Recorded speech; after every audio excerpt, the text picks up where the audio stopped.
Naked Shamanism. Welcome to With Insights Radio. I'm your host, Iggy Garcia. I will take you on a journey across the universe through shamanism. Welcome to With Insights Radio.com. So sit back and relax and enjoy the show. This is Iggy Garcia live, and we are broadcasting live at an undisclosed location in the universe. Okay. So today my guest is Krista. She's a good friend of mine, and we're here to talk, and Lulu is here visiting with us. And so we're going to kind of be talking here. We're going to be sharing our thoughts, kind of sharing our ideas and the things that we, are thinking about. So, but I'd like to just take a moment to just kind of reflect and just kind of take a moment to just think about all the things that we should be grateful for and all the things that are in our life that, we maybe didn't have last year, or maybe the things we had last year. And now we have this opportunity to create new energies and create new things. Mm-hmm. Because right now, in this pandemic, in this environment that we're in, it's forcing us to see life a little differently, to approach life in ways that we probably never thought of. We have an opportunity to create some great new, lives. But we also have the opportunity to stay in the same life that we have and stay in the same energies that we have. So that's where we go. So we're going to go with that. I'm going to give thanks to my ancestors for that, since I don't have my candle with me. But we will light a fictitious candle. Raise it to the universe and give thanks. We will light our sage. And there we go. Okay, we're good. So Krista is here with me today, and she's going to share a little bit about her life and who she is. And she probably won't get into the politics too much, because that's not where her energy resonates. And I'm okay with that, and I respect that. So with that, well, Krista, welcome to the show. Well, thank you for having me. I appreciate it. Yeah. Excited. Yeah, so I know that you follow With Insights and Iggy Garcia Live all the time, and it's kind of one of those things that it's kind of inspired you to do some of the work you're doing. Yeah, actually, you have been an inspiration to me, but not from Insights, from your original podcast from years ago. Oh, the ones those are With Insights. Yeah, those are With Insights. I just listen to them every morning, and you're talking about the albums that I created. Yes, the motivational. Yes, your motivationals. Yes, right. That's what really started it. But actually, I discovered you at a drum circle, and that's what started. Yeah, awesome. I found myself at the Reiki Center last year, and that's where my awakening came, and I've been on a whirlwind roller coaster ever since. So Krista is, I call it the barefoot dancer. She likes to dance barefooted at everything. I think she's I'm barefoot now. We're both barefoot right now. I'm barefoot 24/7. So she kind of brings that grounding energy for us when we're in circle and when we're in ceremony, and she just kind of. Yeah, I consider my feet my sticks and Mother Earth my drum. Awesome. So that's how I look at it. Everybody's like, "You dance?" I'm like, "Yeah, kinda." Yeah. But for me, it's more of an energy thing. I've had a lot happen at your drum circles, actually. The one that we went to in October at Ash Cave was an unbelievable experience. Tell me about it. Oh, I'd like to know. The reason I'm going to ask this is because when you're facilitating, it's a whole different game. Yeah. So when somebody's actually participating, you don't get to hear all the stories and the magical stuff that happens. It actually started, we had a drum circle that Saturday at the Reiki Center downstairs. Okay. And, I resonate with Mother Earth like no tomorrow. And there's a song, I don't recall which one. And when it was done, I literally could not pick my feet up off the floor. They were stuck to the floor. And I made a joke. I said, "Hey, has anybody got a pancake turner out there?" And you were like, "Pancakes? Who mentioned pancakes?" Yeah. And it's like nobody understood. I was like, I can't pick my feet up. Yeah. And I kind of freaked out a little bit, but before long, she let them go. And I literally was drawn straight to the blanket in front of the drum. Nice. And I lay down, and it was like, it wasn't for me, it was for her. It was for Mother Earth. All the energy that I had drawn in from all the drummers and everything that had happened that day went straight down to her. And it was like an unbelievable experience. So go to Ash Cave the next day, and this was October, which was my first time there. And it's like I'm hanging, and all of a sudden I'm drawn to a certain drummer, and I've got you on one side and the drummer on the other, and the energy's flowing between the two. And it's the same song from the day before. Nice. And all of a sudden, there I am again, can't pick my feet up off the ground. They're stuck, and I'm like, I got drawn once again, only this time I'm not laying down in the sand. So I sat down in front of the drum, and buried my hands just as deep as they would go. And before long, I'm just swaying, the drums are going, and you don't go slow when I sit in front of you, which is a good thing. But what ended up happening was, before long, I felt like the drummers were like literally inches from me instead of yards away from me. Yeah. And then they grew in number. Wow. There were more and more and more. And before it was done, I mean, there were probably, by the time I got there, maybe 100 drummers left, because we got there midday. There were hundreds.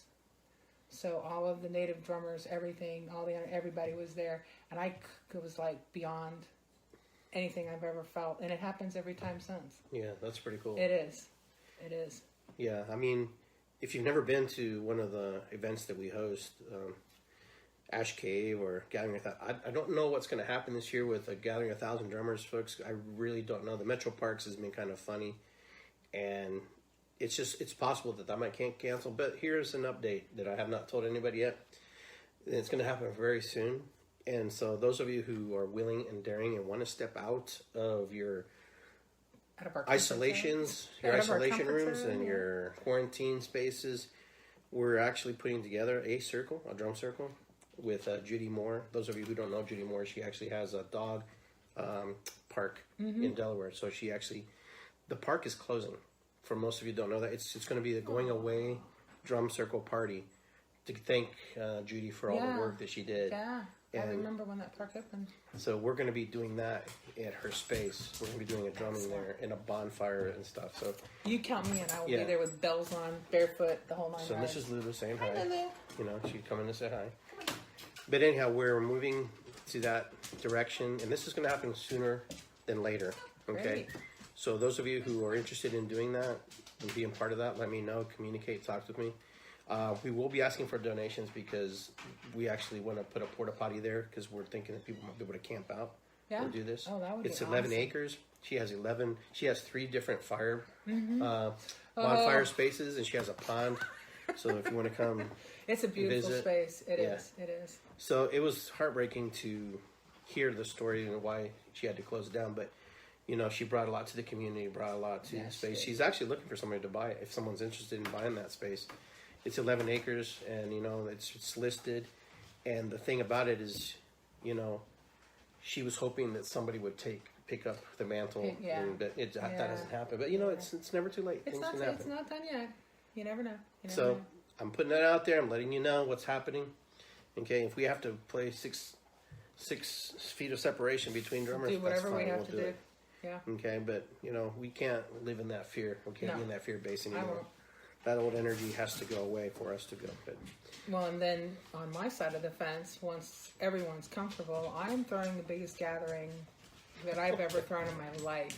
I am always known for throwing parties, and I just feel a need, and it's more because so many of us have connected through social media, and we've never met. This is true. I now have friends all over the country that I've never met. And I have friends that I've met through social media, and it's like drum circles have brought us together, shows, but just connecting. I have people reach out to me from, I don't know from where. And they just come, and I'm like, okay. Ooh, hey. But I want to have, it's not just about a drum circle. It's about bringing everybody in the holistic community, but not just that, everybody together. There's so many of us that we've met, we haven't seen, we've never hung out. You know, I just feel like we just need that time, that space, and it'll be big. It'll be big. It'll be fun. So you heard it here. Once we get to go ahead with the parks and I can find the space, I'll put the word out. And then what I want is everyone else knows to put the word out too and invite, because I want to have food. I want to have an all-day shindig, whatever, you know, whatever happens. Games, fun, kids, dogs, everything. Yeah, absolutely. Because it's just needs to happen after all of this. And like I said, we've made so many connections with so many people. Yeah. It's unbelievable that my circle has grown, and I'm like, I haven't met half of them. Yeah, I'm the same way. I have like over 5,000 people on my list. I think I only know maybe a quarter of a handful of all of that. Yeah. But you know, they're out there. Oh yeah. They connect. Well, the cool thing now is I met people through social media that are throughout the country, and I'm like, hey, when this is all over, I'm making a road trip. I had already planned on heading out west at some point. The Navajo Nation calls to me, has called to my heart for months now. I have a friend out there, but now I have friends in Colorado. Nice. They're like, come. And I'm like, I'll be there. And as soon as the world says it's okay and safe for me to travel and do things, I'm on my way. Yeah. So. Good. Awesome. So, there's nothing new. Everybody knows what's going on in the world, so it's not a big surprise. No. It's nothing that we don't already know, that we're in this situation. And nothing's changed. Yeah, and we're going through these cycles right now in the universe. We're going through these cycles in our own personal minds, in our personal spirit. So I want to ask you, since you're kind of fairly new, not exactly new, you're just an old soul that just is coming back into the game. Yes. Okay. Yes. That's the way I look at you sometimes. Yes. You're like an old soul coming back into the game that you used to be part of. I'm unlocking the knowledge slowly. Yes. So now, how do you feel about everything that's going on? What's your take? I know that you have a different view of life and you see things differently because you've done a lot of change in your life. Yeah. It's interesting for me is that I don't watch the news. I don't pay attention to a lot of stuff. In fact, most of what I get comes either through you or a few other people on Facebook. I have a friend in South Korea that has been there 18 years. And so he'll post things and it's like seeing our world from their point of view sometimes is kind of funny. But also seeing what's happening there because South Korea is day one just like we were. And so I watched them open their doors and watch them start doing things like we're starting here. Well, their numbers were next to nothing. No new cases, no new deaths, no new anything when they finally opened their doors. Yeah. And it's already happened. Yeah. They're already having issues because they opened things that they probably shouldn't have. Bars, clubs, things of that nature. So they're already starting to see numbers come back. We're not even close to that. Yeah. That's what scares me. And we have a bigger population. Yeah. But what scares me is our numbers aren't, well, first off, I don't even know what our numbers are. The last time I looked, it was around 80,000. But I'm more curious as to not how many we've lost or how many have been ill, because I don't trust those numbers in a respect because of padding or where they're getting their information from. I want to know how many new cases do we have. Yeah, it's really... That's what I don't know. It's really hard to say. It's really hard to tell. And because there's so many. They can't even test you. I know. So they can't really say, hey, we have some... that was the difference when I followed South Korea, is the testing that was available to them. They gave every person in South Korea the masks and things. They provided for them. They have mobile testing sites everywhere. Yeah. And here it's like, I don't even know if they exist. I know they do exist, but I'm not sure. I think it's for a selected group of people. Yeah. It's so if you're healthy per se, they won't test you. Right. They'll test somebody who's high risk, elderly. But that also can mean that somebody who's healthy can be carrying it, and we don't even know. Yeah, there's a lot we don't know. know, there's a lot of factors here, folks, that we don't know. And that's the thing that worries me the most is that I talk with some of our friends in the community, and a lot of us feel the same way. It's like it's not that we don't want to get back to normal, but the reason to get back to normal is money. Yeah. And that's the wrong reason to get back to normal. I don't necessarily believe in the whole quarantine as much. No, because she's sitting in my living room. But what I do believe in is the health scare and the concerns. But we haven't taken care of the people we needed to. Look at people in nursing homes. Yeah. The ones that are at the highest risks, nobody's done anything to help them. Yeah, I mean, some nursing homes have done really well, and some of them haven't. And there's probably reasons for that. Every case per case, you would find out, why that would be. Space. They don't have the space to put people 6 feet apart, But, it's just, that's the thing that scares me the most is that it's just, Well, actually, it makes you think how many people there are on this planet and how many of us there are that we can't even... We can't even fathom. We can't fathom because we can't even get to everybody because there's just so many of us. Yeah. And those numbers reflect that, because you could be contaminated. We could be carriers we don't even know, Yeah. I may have had it. You may have had it, didn't even know. Well, the other thing is, they talk about the vaccine and all of that. And I'm like, well, I believe the opposite side of the fence. I'm not saying I don't believe in immunizations. That's not true. Sure. I believe more in my own my own ability to fight something. I saw an interesting, and me, I don't pay attention to articles and news, but I happened to catch something just earlier today. Okay. And they talked about that we sanitize everything, not since, Yes. but before. We had become a country of everything had to be Febrezed, everything had to be sanitized constantly. And you had on a couple weeks ago talked about how we absorb everything. Yeah, in our skin. And what Laura that Bell, does, Laura Bell, what that does. I said, and that's part of how I live. I believe in my own immunity more than I believe in some vaccine that somebody. Well, this is the biggest organ we have, right? One of the biggest organs is our skin. So it is. It's like I believe more in that. You touch it and you're getting it. I believe I can fight it. Sure, absolutely. My own immune. I would rather take my chance. I'm not at a health risk. Yeah. I would rather take my chance and fight it myself than check myself in the I don't know hospital. if you guys remember the movie Tales from the Crypt. Oh yes. Remember the one scene where the guy was in the sterile room? Yes. Oh yes. And you remember everything I was literally sterile. had to leave the theater for that one.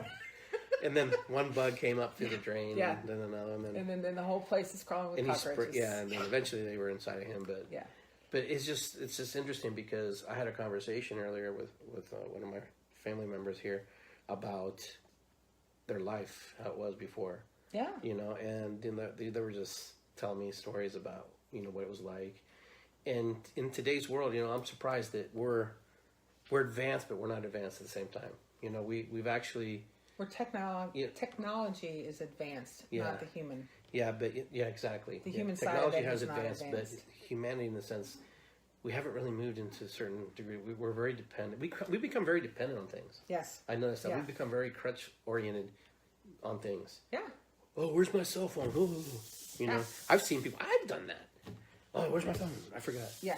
Like today, I forgot my phone. I drove back because I needed it because that's my communication. Well, for me though, I can live without all of it. Yeah. I spent, everyone else talks about, I don't know what day we're on, what quarantine day we're on. No, I don't know. So let's say we're on day 60. Add 20 days to that for me. Mm-hmm.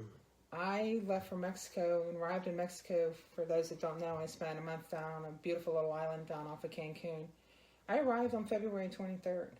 Mm-hmm. I was self-quarantined. I was self-isolated, not due to the pandemic, but for other reasons. Mm-hmm. Since then. Wow. So I came home on 1 month later to the day, and I've been quarantined ever since. I've hardly been out. This is the first person I've seen since it's like, yeah.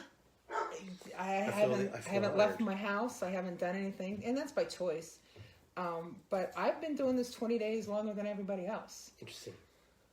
Because I had a lot of internal work to do, a lot of meditation and self-discovery, and been on a journey for quite a while now. Yeah. So yeah, and I still do it. It's for me. The quarantine's been great.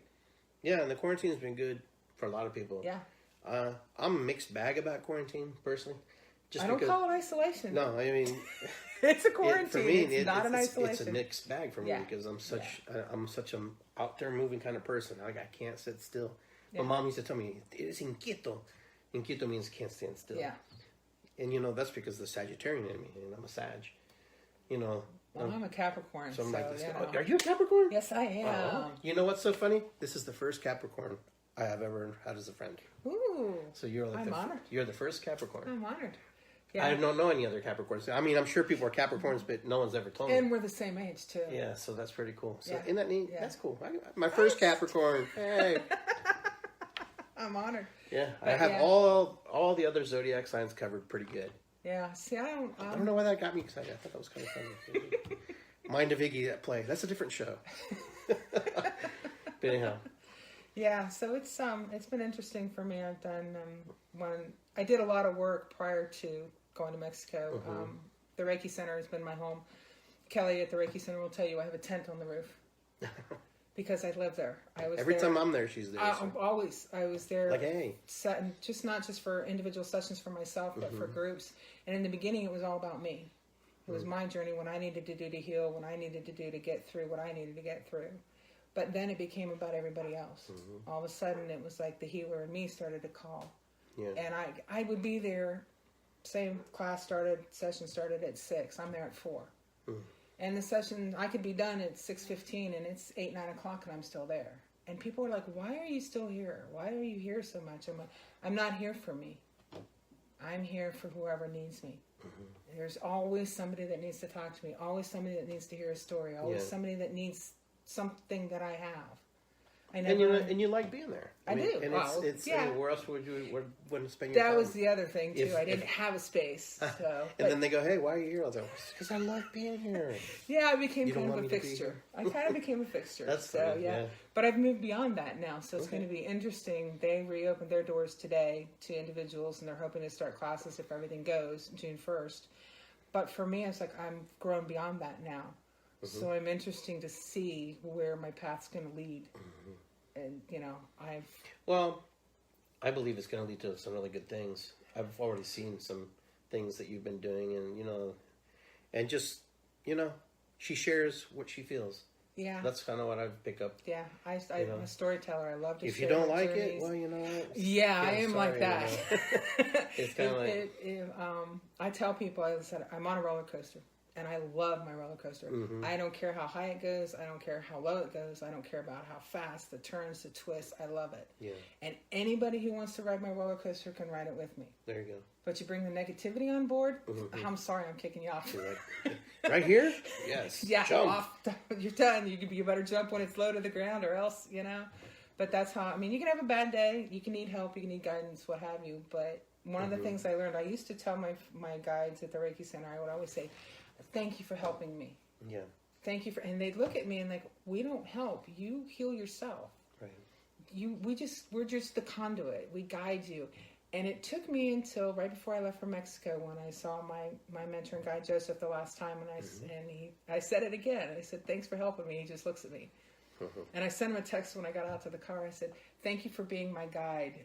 I said, I finally understand that. Yeah. And that's what it took. And then when I got to Mexico, it became about healing myself. I had dealt with, as an empath, 51 years. I'm 54. I had dealt with 51 years of everybody else's stuff that I'd taken in.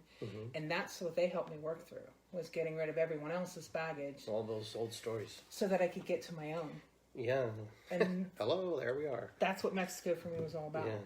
Was getting rid of my own baggage. So when I came back to Mexico, from Mexico a couple months ago, I'm a whole new person. That is all gone. I don't have any of it left. And now I can really work on the divine's plan for me. Yeah. And you do a lot of work with angels and stuff. Yeah, I do. Angel work. So if you like angel work, she's go-to person here. I also do a lot of spirit work. So let me ask you a question. So you do spirit work and angel work. Yeah. And so... Do you channel the energy or it's just something that comes to you? Like right now, do they come to you like right now? And I could stop right now and have a full-on conversation while we're sitting here with any archangel of my asking. Yeah, and they would just tell you what's... Yep. Yeah. I can talk to spirits, my own family. I've talked to my grandparents are all in heaven. I've talked to all of them. Whatever you believe in. Sure. Like you always say, we what choice of word do you want to use? God, spirit, universe. Yes. I'm the same way. But what I've learned is that it's my choice. Sure. It's not theirs. So when I accept a responsibility, it is my choice to do so. Yeah. One of my favorite stories is the first time an archangel actually spoke to me. Okay. I was I'm in customer service my whole life. So role play for me is easy. Okay. And my mentor had said, you always need to ask, are they of the light? And are they here for your greatest good?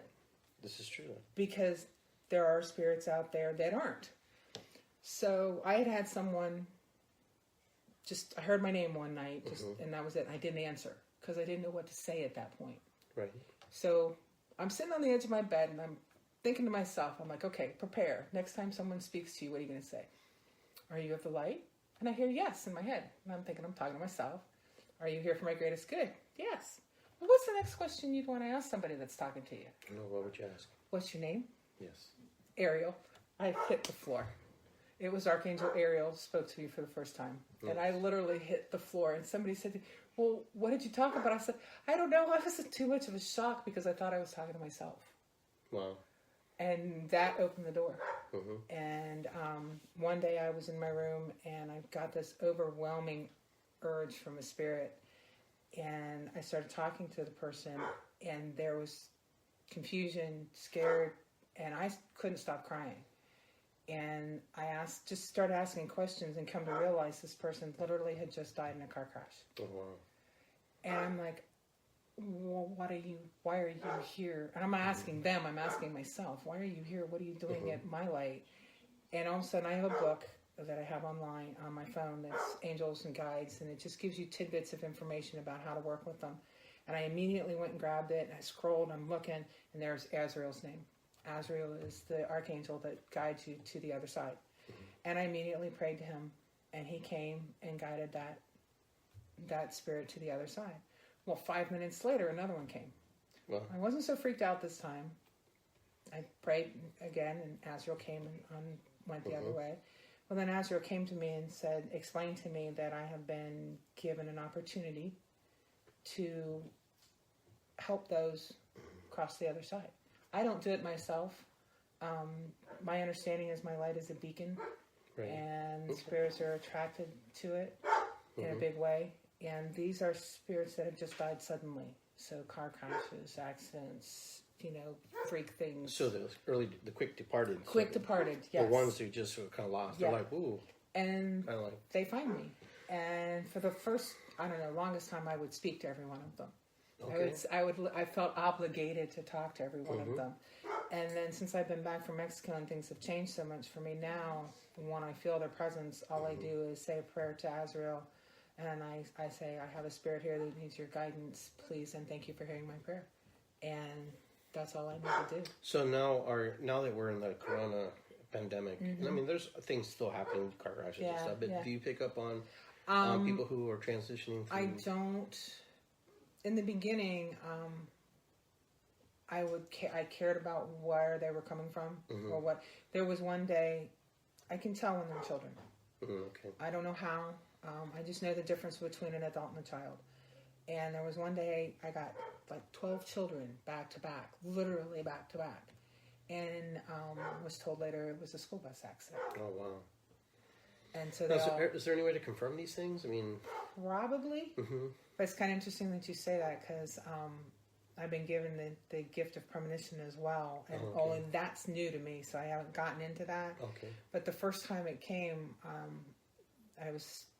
Early morning, I was not awake yet, end of a dream, and I could see a fissure in the earth, and it was being packed by hands. Almost looking like you were looking at clay, not so much the real thing. All these earth tone colors being packed and packed and packed. And I started drawing away, and all of a sudden it just exploded, and the fissure grew, and everything was spewing out of it. And when it was done, one of my archangels asked me, what did you see? And I said, it's an earthquake. And I get things, they come, like if I'm talking to a spirit or I'm talking to somebody and I want to know your name, before I even have a chance to ask you and you tell me, it comes. Okay. I don't explain it, I don't try anymore. It just happens. So that day I was like, it's earthquake. And as soon as I said that, I got two more words came to me. One was China and one was premonition. And I'm like, well, this is mid-morning. And I was like, I need to sleep. Let me finish sleeping. I sleep during the day, not during the night. And so I went back to sleep. And when I woke up that morning, I believe it was Archangel Michael. And he was like, go ahead. I'm like, what? He says, I know your curiosity. Go ahead. And I reached over immediately and grabbed my phone. And I'm like, earthquake, China, today. Nothing. Earthquake, China, 2020. 2 days before. Wow.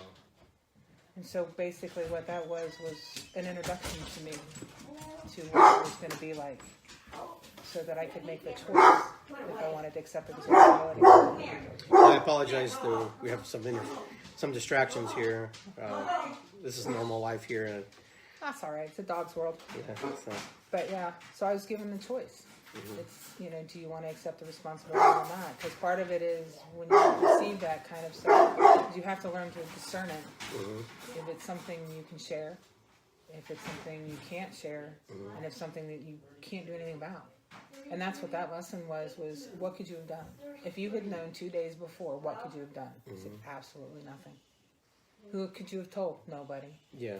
And so I have to learn to differentiate and discern the differences between what I can and I can't. It took me 3 days to decide whether I was going to choose that responsibility. And when they asked me why, I said, I'm afraid. Afraid of what? I said, well, I'm afraid of making the wrong choice. What if you give me a premonition and I choose to tell somebody and I shouldn't?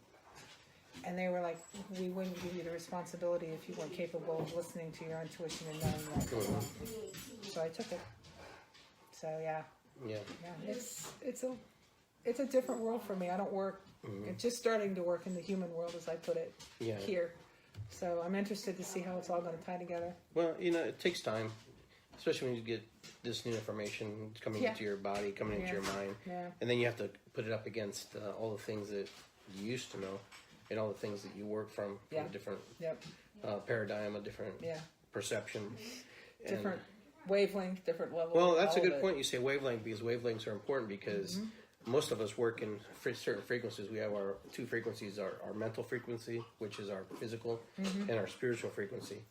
And, just a slight touch can connect us into certain frequencies with certain, communication. That's where I'm at right now. I'm in the middle of an ascension, and when it's done, I've got a whole nother frequency opened, if that's how you want to look at it. I used to put a cap on where my frequencies were. I don't anymore. It's just an open hand. I'm like, someone may vibrate down here. I said, I vibrate up here, and there's no longer a cap on mine. Like I always tell people, when the people who ask me about the metaphysical universe and how everything works, I talk about radio stations. Yeah. That's that's in shamanic practice. I will talk about. Some of you listen to 97.1, and some of you listen to 97.9. Yeah. And they're completely two different genres of music. I mean, and they instill in you different feelings and emotions. Yes. And so, one's pop and hip hop and dancing, and gives you the other one's a little more. But 97.1 is actually sports. Which is what I don't listen to. Yeah. So, but that's kind of an example. I mean, we have a whole array of communications. All we have to just turn the dial just a little bit. Yeah. Yeah, all the time. Mine started out with crystals. Okay. I started out, that was my first introduction to frequencies and raising. I call it my apophyte high. Okay. I was handed an apophyte geode, which is a crystal that really opens up your communication to the higher self. And I was permanently high. That was like a permanent raising of my vibration, and that's where it started. So, yeah. Interesting. Yep. Yeah, so today we're talking with my friend Krista here, and we're kind of just getting a feel for her new, well, they're not really new gifts. They're the gifts that she's unlocking, that she's had. And a lot of you are probably going through similar actions right now. You're going through similar things where you're feeling a certain way. You can't explain something. You're hearing voices. You're feeling communications that you never heard of. You're feeling touch. These are normal things, especially when you're in an awakening scenario, when you're in a situation where it's kind of a forced situation. Where they put you in a situation where you have to listen to the voices in your own head. And sometimes those voices aren't all yours. No. And it's funny is I had to realize that. I've been hearing the voices my whole life. I just never realized that's what I was listening to. Archangel Michael has been my guardian my whole life because I've had a rough life. I've made a lot of choices and done a lot of things. And he recently told me, he says, I've always appreciated you. You're one of my favorites. I said, why? He says, because no matter what situation you were in, or what situation you put yourself in, whatever it was, you've always listened. Good. He says, you always took my advice, even though you didn't realize that the little voice you were hearing in your head was mine. Nice. So, I made my choice when I was 3 years old. Mother Earth came to me in what I thought was a dream, turned out was my first vision. And she gave me a choice. I could walk this path, which would be a normal life, or I could walk this path, which was going to be hard, a lot of lessons, but it was going to be worth it. And here I am. Yeah, life is funny. You never know whose living room you're going to end up in.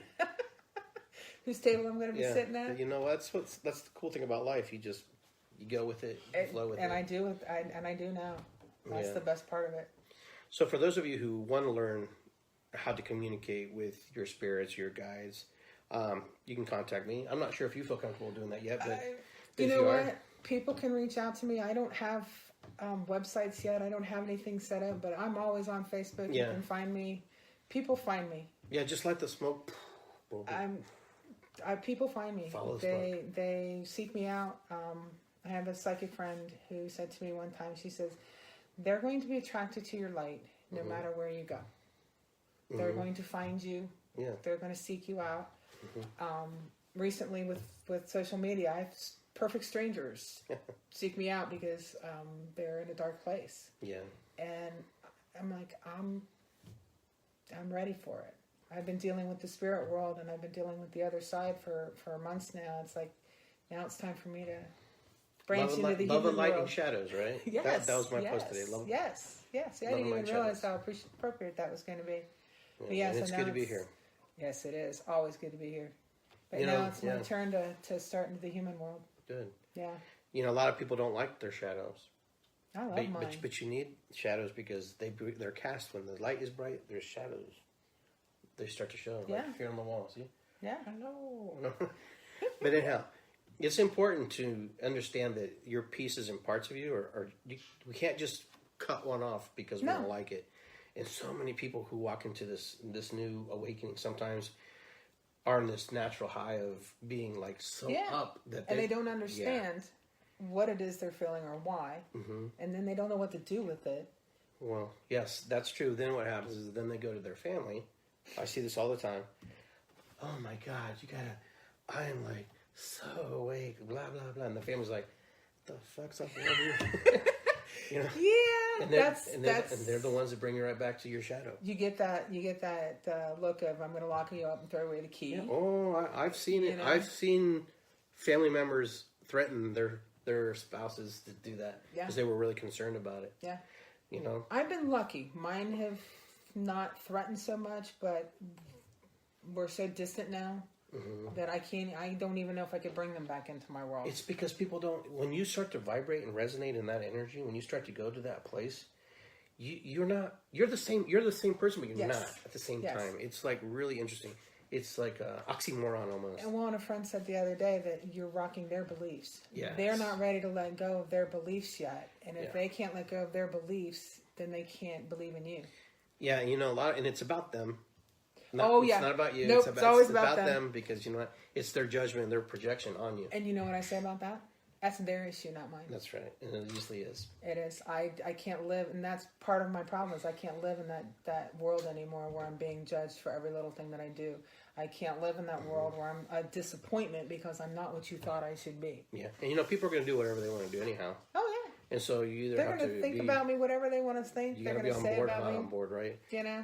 You have to be able to navigate that. This is the first time I've talked about a lot about what I just said to you tonight. I've not told a lot of people about my spirit work and things that I do because you see how that works. Most people don't understand. These people understand. I know. This group here, I know. these folks who pop in, they get it. They have an idea what we're doing. They get it. And I'm learning I'm not alone. Sure. And you know, and I'm learning too, because you know what? I don't do all of those works that you talk about. I do similar work. And that's what I love about this world, this metaphysical, holistic world is we're the same, but we're not. We're cut from the same cloth, but we're not the same piece. But we all fit together. Yeah, I'm not Iggy Garcia, the mini mart store guy of holistic healing. I have a little bit of everything in my case. But you know what? That's why I defer things to my friends, you know. I have my one friend, Laura, I interviewed her, you know, and then somebody asked about her, and now she asked me if I knew somebody who did this. Yeah. And you know, this connection starts to roll, and this little train starts to move. Because it's a community. It is. It's a community of like-minded people, heartfelt people who want to do something different. It's a community of love. Yes. It is, because without that's where we all resonate from. Yeah. And you know what? And I'm going to say this, even though unconditional love is very hard for some people to work at, it's still love, though. Yeah. Love is, even if you give love and it's, you know, it's not that you're conditioning, it's that you're still learning how to give it.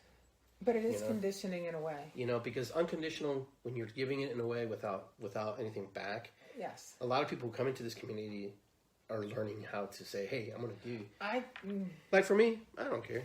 You don't want to come to me? If you come to me one time, that's fine. If you don't want to come back, you know, it's not that. See, I still love you, though. I came into this world with no love and no worth of myself. But I was the same way. And so that's what I had to find first. Yeah. So I had to get rid of everyone else's baggage. I've been an empath my whole life, and I had to get rid of all of that. Once I got rid of all of that, and then I could work on my own baggage. And once I got rid of that, then I was able to fill my heart, fill the space. Because as soon as you say unconditional love, people get freaked out. Not everybody, but people. Well, it's that word unconditional. It's the unconditional part. Because it's ingrained in us from the day we're born that everything has a condition. Yes. You can't give without taking. Yeah, like my dog is unconditional love. She's going to jump on you regardless. Yes, she is. She's going to love you regardless. And I have one that's the same way. Yeah. All she wants to do is walk right up to perfect strangers and roll up on her back and give you their belly. Mm-hmm. And people are like, so what's that mean? I'm like, well, that's the most submissive position a dog can give is their underside. There's no protection. She's so full of unconditional love that's all she wants to give. Right. And I said, and I love this world because everyone I meet now in my family, in my life, we all resonate that way. Some of us know more than others, but that's because we're all on a different path. We're not on the same place, timeline-wise. Mm-hmm. But what I like is the learning. I love the sharing of the experiences, the sharing of the knowledge. I meet new people, and these people I've met in these last couple of months. I'm like, oh, you do what? Oh, I got to find out about that. Oh, you're into this? Oh, I want to know more about that. And then becomes some people are like, oh man, I wish I could do what you did. I have friends that are like, well, I wish I had the connection to the angels that you have. I said, yeah, but I wish I could see the things that you see. This is true. Everybody has their own. We all have our own gifts, and I think what we're learning as a holistic, metaphysical community is our pieces make up a really big puzzle. Oh yeah, we're like part of the jigsaw puzzle. We can't see the picture yet. So are you in the middle or in the corner? I have still putting my own together, and I can't. It's going to be really cool when it's done. Now I like to be in the middle. I like the middles too. I like the middle. Like in the pizza, I like to eat the middle part of the pizza. Yeah, I'm not a corner guy. I like the corners. I'm a Capricorn after all, so I have to have the structure. I'm a perfectionist, so I always start with the outer edges and the corners. But my favorite work of the puzzle is the end pieces, the pieces in the solid blues, or the ones that take you the longest time to put together. That's my favorite part of the puzzle, is that end area that no one wants to work on. Yeah. No one wants to play in, no one wants to work in. That's what I love to do. So I'm here with Krista Humphreys. If you guys are just tuning into the show, this is with InsightsRadio.com. You can check that out on our website, or you can go to IggyGarcia.com and check me out personally. But this is Iggy Garcia Live, and I'm here with my friend, and we're sharing. We're kind of having we're just chatting and talking, Yeah. I think she was nervous in the beginning, but I think she's fine now. She's fine now. I've been doing. I tell people, I said, I'm never nervous in front of people, and they're like, why? I said, I worked at COSI. Okay, not the new COSI, the old COSI. One. Yeah, I remember the old COSI. I was 14. I did this for 2 years. The Hall of Presidents, right? I actually worked but I worked the first floor science level. Oh, okay, cool. So if anybody remembers old COSI, you remember the coal mine tours? Yes, I remember that. All right, imagine being a 14-year-old kid giving a coal mine tour that's totally fake to a bunch of Boy Scouts, Cub Scouts. If you can do that, you can talk to anybody. They're ornery. Oh, yeah. Old COSI, I remember that. Yeah, I love the new COSI doesn't have the Hall of Presidents anymore. The new COSI doesn't have a lot of stuff. Yeah, it's... I haven't been able to go. And Hayden used to work there. Yeah. Yeah, that's kind of funny. I love the old COSI. I love the old COSI. That was nice. It was smaller, I think. Yes, much. And yet... packed. Yeah, it was all packed in there. Yeah, I get to play with the... and science floor was great because we got to play with the electrostatic generators and on the big ball stands. But we used to also get to play with liquid nitrogen. Oh, wow, yeah. Because that was one of the things part of our science show was to freeze things. Okay. We would bring stuff from home and freeze, just play with it all day long, just to see what would happen to it. And that was a lot of fun. You know what's funny? My favorite part of COSI was the pendulum in the front. Yes. I was just so fascinated by that pendulum. Yes. I just look up and go, how's that work? Yeah, and what people don't realize is one person had to set every one of those pegs up. Really? Yeah. Now, see, I was a third floor, which was where the animals were. Yeah, but I love that. Yeah, I always wanted to be up. They put me on the science floor for whatever reason. They never understood that. But it was great. I loved the experience. But they'd always catch me on the third floor playing with the animals. And that's nice. Yeah, I would always have my hands in the snakes. And I like where was it? They had a little container where they had all the compost in it, and they had pressed it down to make oil. Oh, yeah. You know what I'm talking about? That, yes, they had the second floor was great because they had these Streets of Yesteryear. Yeah, I love you the would Streets go of Yesteryear. through and you make paper and do all of that stuff. Yeah. They don't have that in Nicosia, no? I don't think they have anything in New Kosai. I don't know what's at the New Kosai. We'll have to go sometime. Not to knock it, just no, I don't know what's going on. I went once after it opened, and it was disheartening for me to see that everything I had grown up in was buried and put in the corners. Yeah. And it just was like I never went back. There's 2 facts about Kosai that you probably don't know. I was in the movie Teachers. I remember Teachers. It was filmed there. I was in that movie. Teachers. I'm in the movie. Yeah. Number 2, the parking lot there, my company actually tore down all the shrubs and the small trees to make it ready for parking. Yeah. This is a long time ago. Yeah. But those are 2 facts. Those are 2 historical facts. Yeah, I was actually in, back in the day, they used to allow the schools and kids and the groups to spend the night in Kosai. Yeah, I remember that. So you would actually be able to spend on the different floors, and you could stay and sleep over. And then, so I was actually in the last group that spent the night in Kosai before they started shipping us out. They would literally put you on a bus and take you someplace else and let you stay. So I was in one of the last groups the last group that stayed in Kosai for the last time. And also, I got the enjoyment when I worked there for 2 years of being involved in working with all those students and doing all the stuff that I enjoyed doing as a kid. Nice. So caterpillars remember they give you caterpillars. You go home and have your monarchs or your tadpoles. You take them home. Get the little tadpoles and watch them turn into Tadpoles frogs. in the bag, I remember that. I used to get to do that, so I got to enjoy spending the time not only as a kid doing all of that, but then as an adult. I got, kind of an adult. Got to do all that too. 14 to 16, that's pretty grown up to do that for 2 years. But I got to do that as well, so I would travel with them when we would go spend the night. My favorite part, though, was always the movies. They would show... the movies, but I don't remember that. They always showed scary movies to the groups when they would stay. I don't know why, but there was something about... It was camping, though, right? Yeah, it was like camping. So they would show old horror flicks. And I can remember one time... They did House of Wax, which was Vincent Price's House of Wax. I remember that movie. And every time his face would come on the screen, the whole entire auditorium would just scream and shout. And I'm in the back going, shh, I can't hear the movie. Because anybody who follows me on Facebook knows I post 2 or 3 times a week my classic movie choices for the night. Oh, okay, I remember. I gave you one. Yours was the other night. Was the 2001 and 2010. Space Odyssey. Yeah, well, how appropriate is that, huh? Yeah, well, we're not going to talk about that tonight. Yeah. I have inside information. But anyhow, we went on a little tangent there, which is okay. That's all right. So now we're moving into a new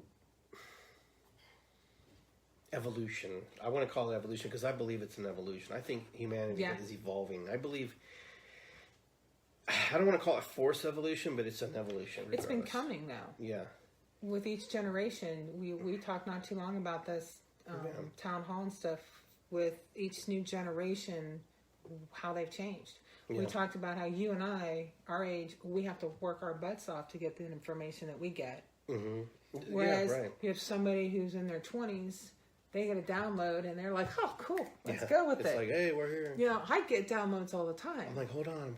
And I'm like, "Is that for now or later?" Yeah. Is that future? I get a lot of my downloads in there for the future, and it's kind of like I have to just let it be because I can't process that. So what do you see going into just the next 6 months, let alone the next month? There's a storm coming. Okay. I don't know how else to put it. I mentioned to a friend the other day, I kind of got a little freaked out. I said, I saw a storm on my path. Mm-hmm. I said, I got really nervous about it. I said, because I'm not in a good place. Mm-hmm. I mean, I am, but physically I'm not. I'm not in a financial situation. I'm not in a living situation that's good for me right now. Mm-hmm. I said, I'm not ready to have to deal with the storm.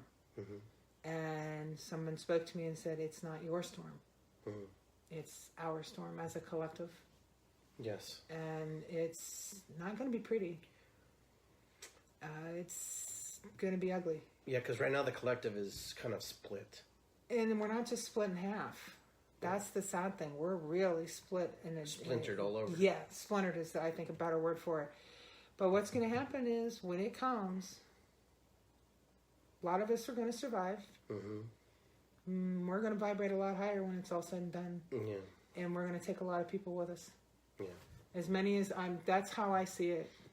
I fly and soar with the eagles is my thought process, and I'm going to be going up, and I'm taking as many people along with me as I can. And they're not going to go as high as I can, and that's fine. Wherever I drop you off along the way is great. Okay.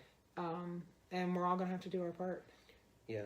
Because the unfortunate part is that, some are going to stay the same, and those are the ones that I feel the most for, because they have such an opportunity in front of them, because we're all presented with this right now. Yeah, it's not just one. It's raw right now. It's all of us. It's not one person. It's not one group. It's not one collective. It's the collective means every soul on this earth has this opportunity, from the smallest of the babies to the oldest of humanity. We all have this opportunity, and most of us are going to grab and run with it.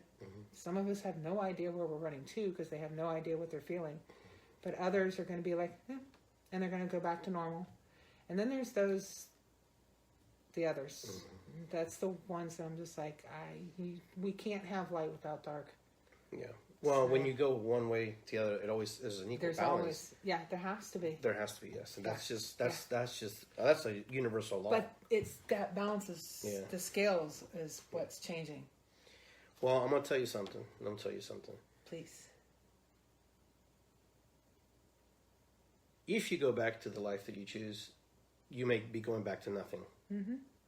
You may want things to be back the way they were, but there's nothing there to go back to. Okay, so you may want to stay the same, but that other significant other or whoever, you're going to turn around and go, hey, why, who are you? Where are you? Yeah, where'd you go?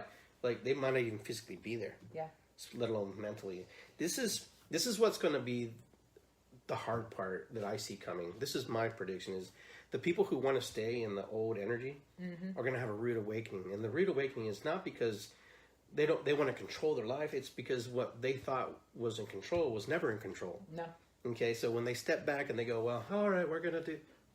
Where's everybody at? I'm alone. Yeah. So you're forced to change. You're going to change. So everybody's changing. I don't care who you are.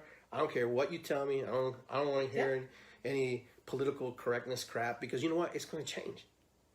Well, it's just going Mother Earth is not going to give us a choice. Yeah, and and I told you everybody, and I say, my chief told me, he goes, Mother Earth does not discriminate. No, she does not play favorites. And right now we're in the process of natural selection, and natural selection is not a bad word. No. Okay, because natural selection also means some of us will evolve a certain way, others will totally just fall away. Some of us will die. Before we were ever in existence as humans, there was natural selection. Yes. Hello, yes. Dinosaurs. You go back long before us. There's always been natural selection. So those are my feelings of what's going to happen here in the next 6 months. So all the things that you were really close to or attached to may or may not be there. Yeah. I think that's why I'm kind of happy where I'm at. Yeah, and you know what? And I still have a lot of surprises to come my way. Oh yes, you do. And believe it or not, I'm going to state that here on the air. You do. That there's a lot of I know you do unseen things to come in my direction. You do. Yep. And she's laughing because I know. But she's privy to the information, but I'm not. No, I'm just. Well, we all are in our own ways. But that's what I feel. And it kind of goes along with what you're saying. I have doors that are opening up to me right now that I never thought would. I have an opportunity to do something that it was just happened overnight, and I'm like, well, there's one thing I've learned is to follow my intuition. If my intuition tells me it's a good thing, I go. Mm-hmm. If my intuition says, you might want to stop and think about that, then I'm going to stop and think about it. That's something I think we all need to learn to do is to listen to that, your intuitive self, because your intuitive self knows. Oh, yeah. It knows more than we do. Well, I call it the big smack, which is going to come. Well, I call it the rude awakening. Okay. You know that. The big smack and the rude awakening is coming. Yeah, it's coming. And you know what? And I don't want you to be afraid. I don't want you to be scared. No. Because it's not that way. It's just things are going to be a lot different. You're going to approach things a lot different. You're going to walk differently. You're going to see things different. You're going to hear things different. Everything's going to taste different. And when we come out of all of this isolation, quarantine, call it whatever you want to call it. I've seen where it's been great for families and not great for families. Right. And that's the dynamic that's shifting is within your own little village isn't going to be the same anymore. But at the same time, look at the village that you've made. Oh, yeah. The new circle of friends, the new family, the new whatever. That's where the change is coming. And what's going to come of that? Going to be a lot of divorces. Yeah. Going to be a lot of marriages. Mm-hmm. Going to be a lot of new friends, new families. Mm-hmm. A lot of families going to part ways. It's just going to be how it is. A lot of babies, maybe. Oh yeah, there are going to be a lot of babies. So if you remember, a while before the pandemic started, I started saying hashtag Vision 2020. Yes. Because the vision was going to be open, and I didn't know why that came about, and why I was thinking that, and why I wrote that down. I'm not the one who coined it, but no, at the same time, it was important. It was just like something that I said, and then I saw someone else have it, and it just kind of moved around. I'm going, so what's that? What is that? And you know what? Boom, here it is. Yeah. The third eye opening up. Our third eye, big time. And I'm thinking, wow. And that's why I put the little cucumber picture on there, because I got to get my third eye. Give it a little break. My third eye's been working a lot lately. Yeah. So yeah, but for me, I'm worried about Mother Earth herself. Everything that we've seen happen as a result of the quarantines, the isolations, what's happened with our wildlife. I mean, look at look at Los Angeles, look at Mount Everest, look at the things you can see and feel and hear and touch now that you've never been able to. Look at the turtles, the coral reefs, everything that's happened, and we're going to go back to normal. The Himalayas too. Right? All of it. Yeah, people they can see them. Yeah, I mean things that you've never been able to see before. Even in my little corner of the world on northeast side of Columbus, I go to bed every morning about between 5 and 6. I open the windows and I listen to the birds. I've never heard them like this ever, and this quantity and this sound. I mean, I go to the parks and I see animals loose running. I see things in the sky. I saw an eagle in my neck of the woods. I've never seen one of that size in my neck of the woods before. That's what I'm afraid of, going back to normal.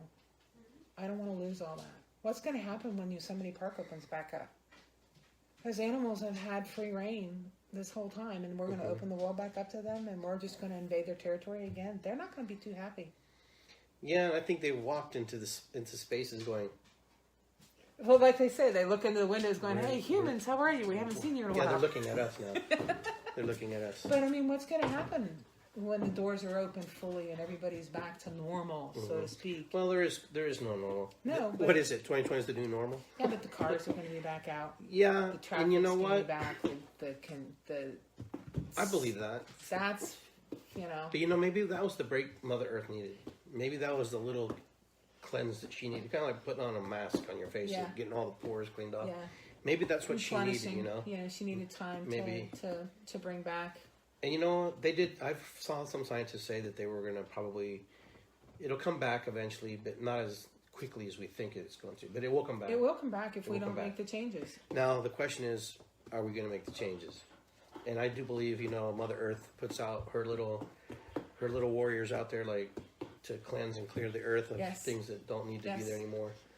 But, so that's where we're at. And so Lulu is telling me that it's 2 minutes to the end of the show. It's time, Lulu. She's got an internal clock in her head. Jesus. And she knows we're not doing a town hall today, but... Yeah, we'll do it. We'll do it another time. Yeah. But, so now that our time's winding down, because Lulu's letting you know. Closing thoughts, what would you like to leave with our listeners? Have faith. Okay. Trust. Believe in yourself. I mean, that's, the most important thing I can think of, is because that's one of the things we lose. And I don't mean beliefs in whatever your religion is, however you think about it, but just believe in yourself, trust in yourself, and do for yourself. No one understands that we have to put ourselves first. No one else is going to. You have to take care of yourself. You have to, because if you can't take care of yourself, if you can't love yourself, you can't expect anyone else to do it for you. Right. And if we love ourselves, then we'll start loving each other, and then it will just spread like a virus. Wildfire. It'll spread. I mean, it'll spread if we, Good. just peace, love, and light. believe in yourselves, trust your intuition, and just make this place a better world for all of us, not just yourself. That's right, Lou, right? All of us. She liked the show. She wants to be interviewed next week. I'll watch that. I'll watch that. So I hope that you enjoyed our time together here and got to. If you missed the show, just go back and play it back. So we just kind of covered a little bit about what's on our mind, what we're feeling, what is awakening inside of us, what's happening. And so all I can do is encourage everybody just to go out there and do the best you can. Yeah. You know, you're not going to get it right all the time.